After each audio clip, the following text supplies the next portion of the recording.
Hi, my name's Norman Drenkshilt with the Sea Dog line, and today we're going to show a new product we've just come out with. It's an emergency deck fill plug. Like all of us, we go out boating, we have to fill either the fuel or pump out the waste or fill with water. There's a lot of times when that happens, you break the chain. When you break the chain that holds the cap, goes in the water, now you've got an open hole.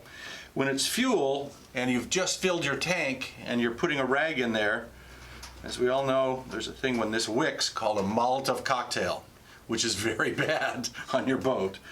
So, or tape. But again, this is one when that happens, you need something to plug the hole. Here we are, our brand new plug. It's Nitrile-Buna rubber. Again, fuel resistant, good product. Push down in any 1.5-inch filler, push down in the center like that. It makes a nice tight fit. Again, it's an emergency product to get you to and from your dock. Go to your chandlery, find the original OEM cap. But this is something that's not going to let water in there or the fuel to splash out. It's available soon at any of your local chandleries.